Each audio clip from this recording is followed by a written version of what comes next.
সর্বকালের সেরা ৫০টি অ্যালবাম। কিছু অ্যালবাম একটি যুগকে সংজ্ঞায়িত করে, আবার কিছু অ্যালবাম প্রজন্মের পর প্রজন্ম অতিক্রম করে সঙ্গীত ইতিহাসে তাদের স্থান সুদৃঢ় করে। সর্বকালের সেরা বিক্রিত অ্যালবামগুলির মধ্যে রয়েছে the Beatles, Madonna, AC/DC, Michael Jackson, Pink Floyd এবং মেটালিকার কিংবদন্তি কাজ। এই শিল্পীরা অন্যান্যদের মধ্যে বিশ্বব্যাপী লক্ষ লক্ষ বিক্রি করেছেন, যা প্রমাণ করে যে দুর্দান্ত সঙ্গীত কখনো ম্লান হয় না। এই গ্যালারিতে আমরা সর্বকালের সেরা ৫০টি অ্যালবাম অনুসন্ধান করি, সেই শিল্পী এবং রেকর্ডগুলিকে উদযাপন করি যারা বিশ্বব্যাপী লক্ষ লক্ষ শ্রোতাকে মোহিত করেছে। মারিয়া ক্যারি, ডে ড্রিম। ১৯৯৫ সালের এই অ্যালবামে ফ্যান্টাসি এবং ওয়ান সুইট ডে এর মতো চার্ট টপার গানগুলি অন্তর্ভুক্ত রয়েছে, যা ক্যারির কণ্ঠস্বর এবং গান লেখার দক্ষতা প্রদর্শন করে। মোট বিক্রয় ২০ মিলিয়ন। Whitney Houston, Whitney. ১৯৮৭ সালে মুক্তিপ্রাপ্ত হুইটনিতে আই ওয়ানা ডান্স উইথ সামবডির মতো হিট গান রয়েছে এবং এটি হিউস্টনের পপ আইকন হিসেবে মর্যাদাকে আরও দৃঢ় করেছে। মোট বিক্রয় ২০ million. Adele, 25।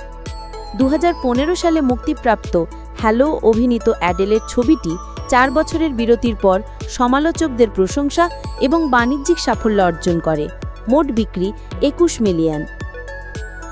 Linkin park, hybrid theory.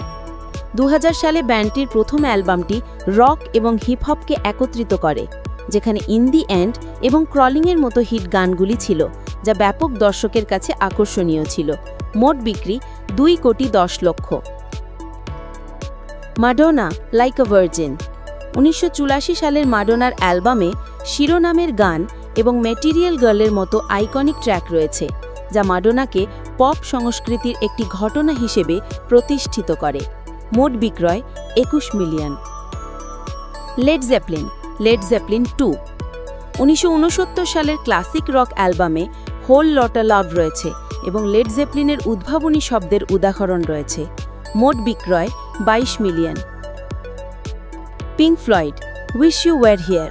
১৯৭৫ সালের এই মর্মস্পর্শী অ্যালবামে শিরোনাম ট্র্যাকটি রয়েছে এবং অনুপস্থিতি এবং স্মৃতিচারণের থিমগুলি প্রতিফলিত করে। মোট বিক্রয় ২২ million. Tracy Chapman, Tracy Chapman. ১৯৮৮ সালে চ্যাপম্যানের অভিষেকে ফাস্ট কার হিট গানটিতে ফোক এবং রকের প্রভাবের সাথে শক্তিশালী গানের মিশ্রণ রয়েছে। মোট বিক্রি ২২ মিলিয়ন। বস্টন, বস্টনের স্বশিরোনামকৃত আত্মপ্রকাশিত এই অ্যালবামে মোর দ্যান আ ফিলিংয়ের মতো ক্লাসিক গান অন্তর্ভুক্ত ছিল, যা সম্মসৃণ শব্দের জন্য পরিচিত। মোট বিক্রি ২২ মিলিয়ন।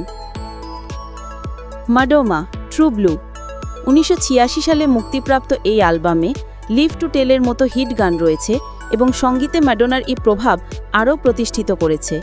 মোট বিক্রি ২৩ million. Eminem, the Eminem show. ২০০২ সালে সমালোচকদের প্রশংসিত এই অ্যালবামে উইদাউট মি এর মতো ট্র্যাক রয়েছে এবং এমিনেমের গীতিকর দক্ষতা প্রদর্শন করে। মোট বিক্রয় ২৩ million. Prince and the Revolutions, purple rain. ১৯৮৪ সালে মুক্তিপ্রাপ্ত একই নামে ছবিটির সাউন্ডট্র্যাকে ওয়েন ডাভস ক্রাই এর মতো আইকনিক গান রয়েছে। মোট বিক্রয় ২৪ million. Eminem, the Marshall Mathers LP. ২০০০ সালে এমিনেমের বিতর্কিত দ্বিতীয় স্টুডিও অ্যালবামে স্ট্যানের মতো হিট গান রয়েছে এবং হিপহপের ইতিহাসে তার স্থান দৃঢ় করেছে। মোট বিক্রয় ২৪ million. Britney spheres, baby one more time. ১৯৯৯ সালে ব্রিটনির প্রথম অ্যালবাম তার কেরিয়ার শুরু করে। টাইটেল ট্র্যাকটি তাৎক্ষণিক পপ ক্লাসিক হয়ে যায়। মোট বিক্রয় ২৪ মিলিয়ন। Backstreet Boys, Millennium. ১৯৯৯ সালে মুক্তিপ্রাপ্ত এই বয়ব্যান্ডের তৃতীয় স্টুডিও অ্যালবামে আই ওয়ান্টেড দ্যাট ওয়ে এর মতো মেগা হিট গান রয়েছে, যা তাদের জনপ্রিয়তাকে আরও দৃঢ় করে তুলেছিল। মোট বিক্রয় ২৪ million. Norah Jones, come away with me. ২০০২ সালে জোন্সের প্রথম অ্যালবামটি জ্যাজ, পপ এবং কান্ট্রি ইনফ্লুয়েন্সের মিশ্রণ, যার মধ্যে রয়েছে ডোন্ট নো হোয়াই এর মতো হিট গান। মোট বিক্রি ২৪ million. James Honor, Titanic. Blockbuster ছবি টাইটানিক 2007-এর সাউন্ডট্র্যাকে সেলিন ডিয়ন অভিনীত iconic my heart will go on অন্তর্ভুক্ত রয়েছে এবং এটি ইতিহাসে সবচেয়ে বেশি বিক্রিত সাউন্ডট্র্যাকগুলির মধ্যে একটি হয়ে গেছে। মোট বিক্রয় 28 million. Saline Dion let's talk about লাভ। 1997 সালে এই অ্যালবামে বারবারা স্ট্রাইসেন্ডের মতো শিল্পীদের সাথে সহযোগিতা এবং এতে my heart will go on hit গানটি অন্তর্ভুক্ত রয়েছে, যা বিয়নকে বিশ্বব্যাপী সুপারস্টার হিসেবে আরও প্রতিষ্ঠিত করেছে। মোট বিক্রয় 30 মিলিয়ন।